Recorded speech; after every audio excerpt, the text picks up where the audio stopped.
Before we get into the episode, I have something very important to tell you. Our new game, Super Rad Ray Gun, just launched on Steam for PC, Mac, and Linux. With over 20 unique levels, 3 modes of play, and tongue-in-cheek story of 1980s politics, it's a whole lot of value for just $9.99. And pick it up by November 15th, and we'll even give you the soundtrack featuring music from Phantom NK and Bubble Pipe Media for free. Click the link in the description after the video and get your copy today.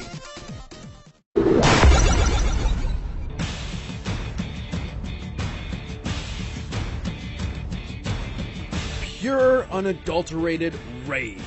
Usually, in a stressful situation, you'd want to avoid this sort of emotion in order to keep yourself focused. Unless you're a giant rampaging pile of muscles, like these two. Dr. Bruce Banner, the Incredible Hulk. And Doomsday, the monster who killed Superman. He's Wiz and I'm Boomstick. And it's our job to analyze their weapons, armor, and skills to find out who would win a death battle. Within each of us, oft-times, there dwells a mighty and raging fury. And this suits no one better than the mild-mannered scientist, Bruce Banner. 'Cause when Bruce gets angry, oh boy, you wouldn't like him when he's angry. Dr. Robert Bruce Banner may have grown up with few friends, but what he lacked in popularity, he made up tenfold with his intellect. However, in spite of his gifts, it was never enough to earn the respect and love of his father. Partly because Bruce was so smart that his alcoholic dad literally thought he was a monster and expressed that to Bruce pretty thoroughly. God damn! How much distance do you think you got there, Wiz? 9, 10 feet? Man, with an arm like that, he could really go places. Like the nut house after he murdered his wife right in front of Bruce. Aww. Understandably traumatized, Bruce coped by creating an imaginary friend to talk to. You know, I had an imaginary friend once. You did? What was his name? Dad. Oh. Well, Bruce's friend served as an emotional outlet all the way through his college graduation. However, his advice to Bruce was oftentimes destructive. So when the U.S. military recruited Bruce to make weapons, it was actually kind of fitting. Bruce was tasked with developing a gamma bomb, which would use gamma radiation to target enemy weapons and buildings without endangering human lives. At least, that's what Bruce was told. Surprise, surprise! Gamma radiation is actually pretty fucking harmful! And when it came time to test the bomb and some dumb kid decided to play his harmonica right in the test zone, Bruce asked his assistant to stop the countdown and dashed off to save him. But turns out his assistant was a Russian spy who set off the bomb anyway. On that strange day, Bruce's imaginary friend became a real-life terror as he transformed into the Incredible Hulk.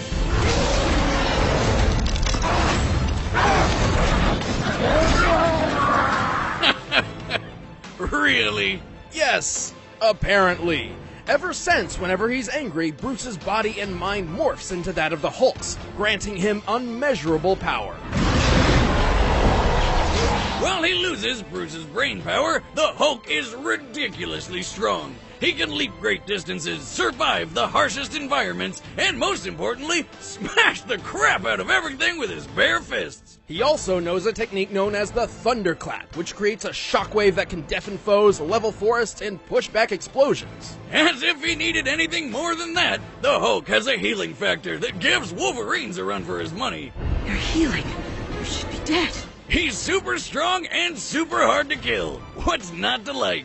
Well, there's one little detail that kind of ruins the whole experience. Bruce can't really control the Hulk. In fact, the Hulk is his own being, and they both hate each other, vying for dominance over Bruce's body. And yet, Bruce and the Hulk are often reminded how much they depend on each other for survival. Bruce figured if he was stuck with his big green Goliath forever, he might as well try using it for good, eventually joining the Avengers, Defenders, the Fantastic Four, and even the Illuminati. Hulk has held up a 150 billion ton mountain, escaped Earth's gravitational pull with a single jump. And one time when a planet's tectonic plates started splitting apart, Threatening to shatter the whole world, he just jumped right in there and pulled the planet back together. The estimated average mass of a single lithospheric plate is nearly 45 quintillion tons, and the Hulk pulled two of these together with nothing but his bare hands. And he's not just strong and tough, he's more than twice as fast as a fighter jet, which puts him over Mach 5 speeds at least, and he can always go faster if he's pissed off enough. This is because the Savage Hulk's strength is directly related to his anger. The angrier he gets, the more powerful he becomes. In theory, this means his maximum level of strength is potentially infinite. And when he taps into that immeasurable rage to the fullest, he truly lives up to his name of Worldbreaker. Bigger, stronger, and oozing with gamma radiation, the Worldbreaker Hulk is so powerful, with a single stomp he created earthquakes felt hundreds of miles away. In his battle with Sentry, basically Marvel Superman, they almost destroyed New York. And when battling another Worldbreaker Hulk, a single collision between them obliterated an entire planet. Even the mutant Darwin's power, which specifically adapts to counter any enemy, decided that the best defense against the Hulk was to be somewhere else. Holy hell! Who could even stand up to this madness? Not many, obviously. Typically, Bruce does his best to contain and limit the Hulk's power. In fact, Worldbreaker Hulk is a result of Bruce relinquishing that control entirely. In terms of combat, usually only cosmic beings like Silver Surfer or Zeus have the might to challenge the Hulk. Oh yeah, like that one time Zeus hit him so hard it burned out his healing factor. But even gods sometimes have to learn the hard way. You do not mess with the Incredible Hulk. I am a god, you dull creature, and I will not be bullied by that.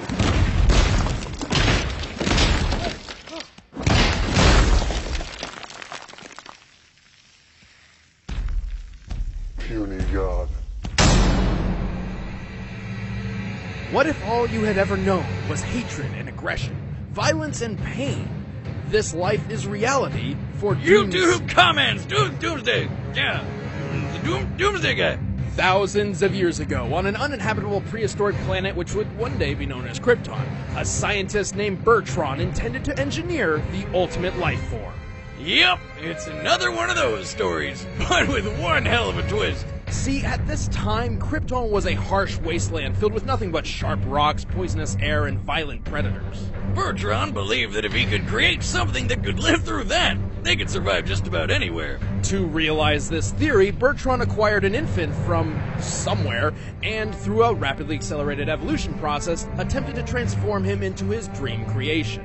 Oh, don't try to dance around it, Wiz. Bertrand put that little sucker into a baby cannon, blasted him into the wild to get murdered by any number of things, sucked up what was left of him with a vacuum cleaner, and just cloned a new one out of the mess to do it all over again. Well, yeah. The idea being each new clone would be stronger than the one before, thus covering millions of years of evolution in just a few decades. That doesn't sound like science. No, it doesn't. So after 30 straight years of baby murder, one of the clones finally survived the test. Amazed by his own success, Bertrand named this baby the Ultimate. The Ultimate Baby! But to the rest of the universe, he was their Doomsday. See, Wiz, reloading as it is, patenting my baby cannon was a good idea. Successful as Bertrand's experiment was, it was anything but a good idea. Turns out, while Doomsday usually appears to be a mindless beast, he remembered every single time Bertrand had him killed. As a result, Doomsday had been unintentionally programmed at a genetic level to hate everything that lives. Bummer. Needless to say, Bertrand was pretty screwed. Because even with 30 years of development, Bertrand had never quite figured out what to do if his experiment actually worked. Because Bertrand is the worst. I mean, he did do what he set out to do. He made an 8-foot dead monster that doesn't need to eat, breathe, or have internal organs to live. It just kills and kills and kills some more. Doomsday possesses enormous strength, incredible durability, and poisonous spikes which can extend. But due to Bertrand's experiments, Doomsday's greatest power of all is his ability to adapt to his opponent's powers. After taking his sweet revenge, Doomsday stowed away on a supply ship and ravaged dozens of planets until he finally found himself on Earth. On that day, Doomsday did the unthinkable. On that day, Doomsday killed Superman. Well, kind of. He actually put him into a super sleep. After several days, he kind of woke up more powerful. Yeah, we all know, Wiz. At least Supes took Doomsday down with him. Or maybe not. Turns out, whenever Doomsday dies, he just comes back to life, forever immune to whatever killed him in the first place. Can't beat me the same way twice. He's been punched to death by Superman, blasted apart by the Radiant's energy, brutally ripped in half, incinerated by Imperiex, and just curb stomped by a Kryptonian horde. Practically invulnerable at this point, Doomsday's taken on Darkseid, tanking his Omega beams and beating him to near death. He single-handedly defeated most of the Justice League and took on an energy attack that wiped out a fifth of a planet. He's punched through the Phantom Zone, battled super beings called Gogs for a century, and even broken Wonder Woman's arms. Arms strong enough to help pull the Earth. And during his rematch with the Man of Steel, after witnessing Doomsday survive an explosion equivalent to 1 million nukes, Superman realized that the only way to stop him was to send him to the end of time. At his most powerful, Doomsday's mere presence can boil the ocean and disintegrate buildings. A casual stroll across Africa made wildebeest an endangered species just by walking around. But what he's got in strength, he really lacks in brains. Not that he's dumb, he just literally lacks a brain. More often than not, Doomsday is little more than a one-track mind-killing machine. This makes his intentions predictable, and a clever opponent could use this to, say, lead him into a trap. And should that foe come up with a new way to hurt Doomsday, he could be killed. Still, that's gonna be pretty goddamn hard to do.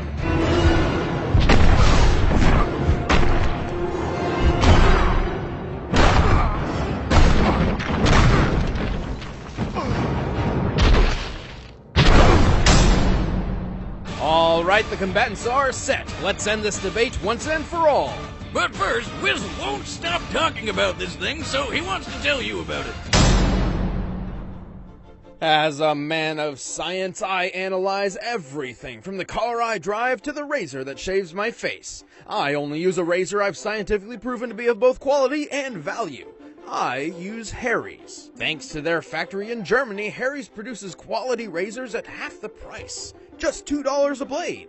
Harry's sleek 5-blade razor offers a softer flex hinge, trimmer blade, textured handle for control, and a lubricating strip to help soothe the skin. But if you're like me, you'll want to try it for yourself. Harry's is so confident in their razor, they'll send you a trial set absolutely free when you subscribe. Just pay $3 for shipping.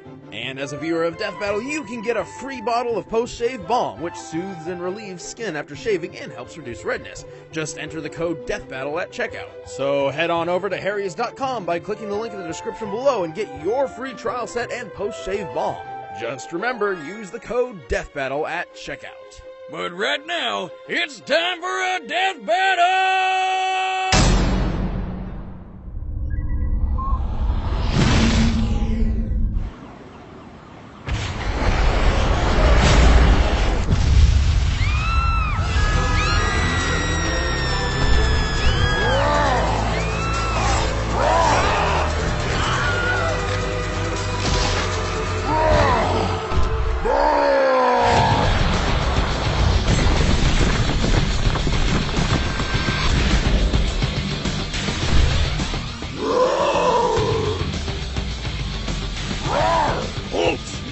Ugly Dracos!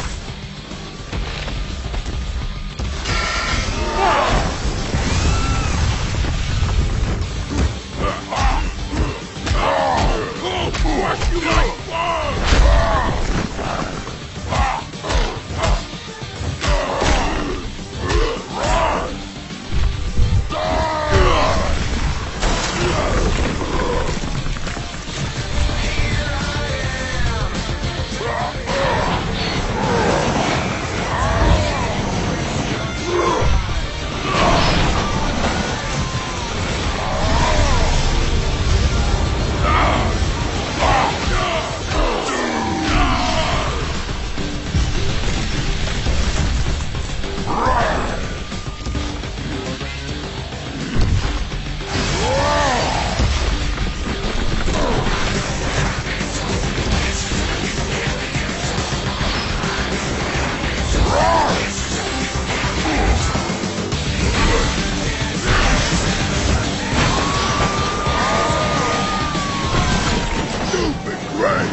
spiky beard! Smash!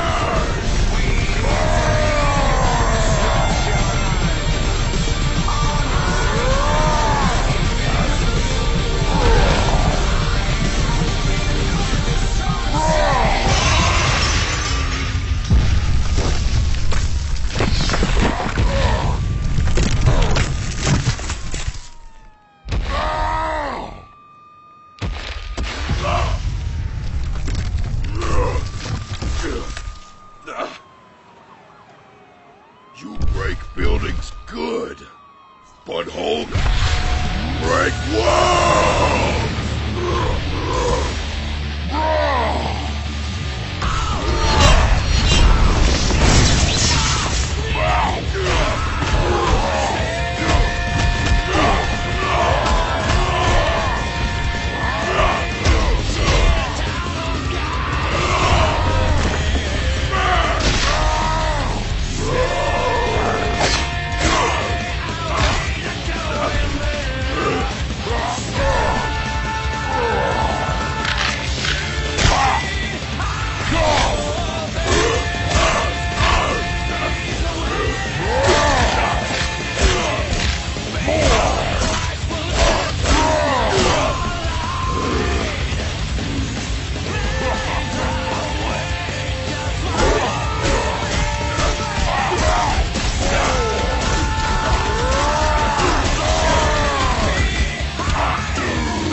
Oh, that was beautiful! With the Hulk's immeasurable power and Doomsday's impossible immortality, this truly felt like a fight between an unstoppable force and an immovable object. Hulk may have had the advantage in raw strength, at least at his full potential, but Doomsday could certainly hold his ground. His victories against the likes of Superman and Darkseid prove he can take a hit from someone strong enough to break planets. And by experience, Doomsday had the speed advantage. He regularly fights foes with light speed capabilities, while that kind of speed is an extreme rarity in the Marvel Universe. In fact, the only foe that fast who Hulk's ever seemed to keep pace with in a one-on-one match was Sentry, and that was when he was at his most powerful stage, Worldbreaker Hulk. So overall, Hulk had strength and Doomsday had speed, but neither completely outclassed the other. At first glance, this one looked like it could go either way. Which means the devil's in the very tiny details. So why couldn't the Hulk's infinite strength just keep rising and eventually overwhelm Doomsday? Well, even assuming Hulk's strength was infinite, his healing factor was not. Don't get me wrong, it can only be overtaxed by hits from absurdly powerful beings such as Zeus or Sentry, whom Doomsday certainly compares. Naturally, Doomsday's crazy strength and speed started wearing that healing factor down. Here's where it gets a bit tricky. The Hulk may look like a giant green monster, but he's still technically human, and his power directly correlates with his anger. A human being's anger stems from an increase in hormones and adrenaline in the body. However, the brain can only produce these chemicals at such a rate for a limited time, eventually giving up and turning apathetic. Therefore, Hulk's limitless power could never have existed without his healing factor. It's the key. It allowed his body to continue producing hormones and adrenaline far beyond the norm, theoretically an endless supply, thus increasing his superhuman power to an immeasurable degree. So, Doomsday overtaxing his healing factor meant the Hulk could no longer maintain his increasing rage and Hulk form.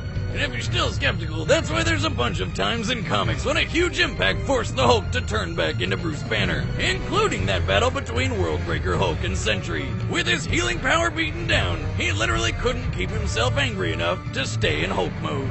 I love science, but there's still one more thing. Thanks to his battles with Superman and other Kryptonians, Doomsday has evolved to a point where it's basically impossible to kill him with brute force alone. So Hulk couldn't have killed him by just getting angry enough to punch harder than Doomsday ever felt. Precisely. Here's the proof. Superman and Doomsday eventually had a rematch, in which Superman was much more powerful than their first battle. As we discussed before, Superman's power is also potentially limitless by way of continually absorbing solar energy, and at this point in his story, he'd begun to discover that. But try as he might, despite his increased power, Soups couldn't kill Doomsday with blunt force a second time. Ultimately, Doomsday's immunity to being ripped, impaled, incinerated, blasted with energy, and being beaten by blunt force from both focused and multiple sources means Hulk just didn't have the options available to take Doomsday out before his healing factor was overtaxed. On this day, Hulk met his doom. Doomsday. The winner is Doomsday. Next time on Death Battle.